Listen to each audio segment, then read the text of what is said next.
المقدس 583 ہجری کے مطابق 1187 عیسوی میں سلطان صلاح الدین ایوبی کے ہاتھوں صلیبیوں کی شکست کے ساتھ فتح ہوا۔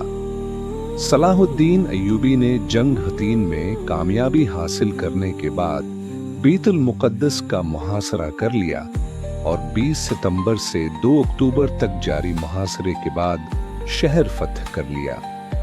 فتح بیت المقدس کے بعد سلطان نے کسی قسم کا خون خرابہ نہیں کیا، جس کا مظاہرہ پہلی صلیبی جنگوں کے موقع پر صلیبیوں نے کیا تھا۔ 4 جولائی 1187 کو جنگ حطین میں زبردست شکست کے بعد مسیحیوں کی مملکت یروشلم کمزور پڑ گئی اور کئی اہم شخصیات صلاح الدین ایوبی کی قید میں چلی گئی۔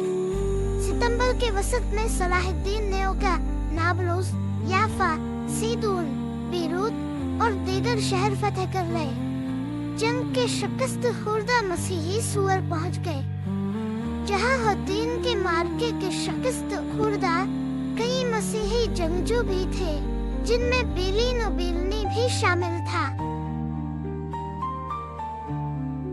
اس نے اپنے اہل خانہ کو واپس لانے کے لیے صلاح الدین ایوبی سے مطالبہ کیا کہ وہ اسے بیت المقدس جانے کی اجازت دے۔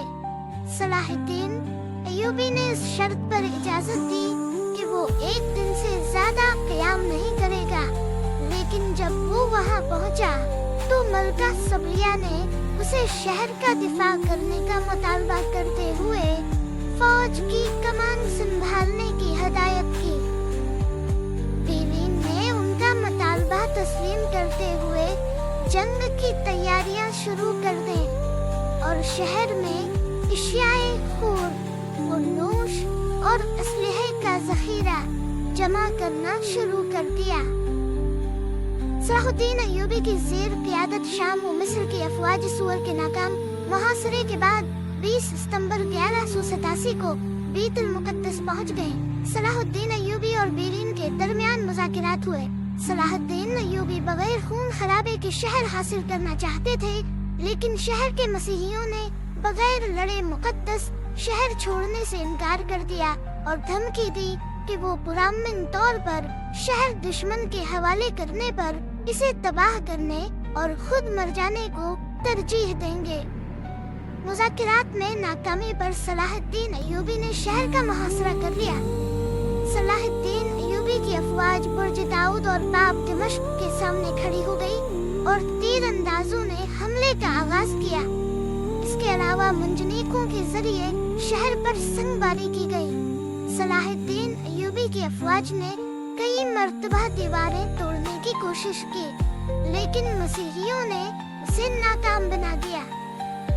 6 روزہ محاصرے کے بعد صلاح الدین ایوبی نے افواج کو شہر کے دوسرے حصے کی جانب منتقل کر دیا اور حملہ جبل زیتون کی جانب سے کیا جانے لگا۔ 29 ستمبر کو مسلم افواج شہر کی فصیل کا ایک حصہ گرانے میں کامیاب ہو گئے، تاہم وہ فوری طور پر شہر میں داخل نہ ہوئے اور دشمن کی عسکری قوت کو ختم کرتی رہی۔ ستمبر کے اختتام پر بیلین نے صلاح الدین ایوبی سے مذاکرات کے دوران میں ہتھیار ڈال دیے۔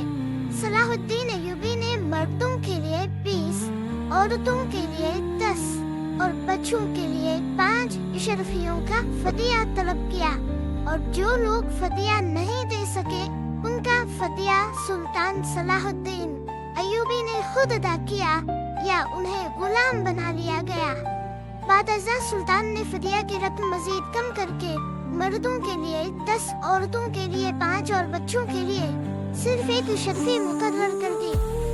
بیلین نے اس پر بھی اعتراض کیا کہ یہ بھی بہت زیادہ ہے، جس پر سلطان نے صرف 30,000 اشرفیوں کے بدلے تمام مسیحیوں کو چھوڑنے کا اعلان کر دیا۔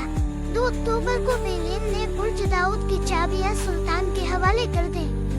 اس موقع پر اعلان کیا گیا کہ تمام مسیحیوں کو فدیہ کی ادائیگی کے لیے 1 ماہ کا وقت دیا جا رہا ہے، جس میں 50 دن تک کی توسیع کی گئی۔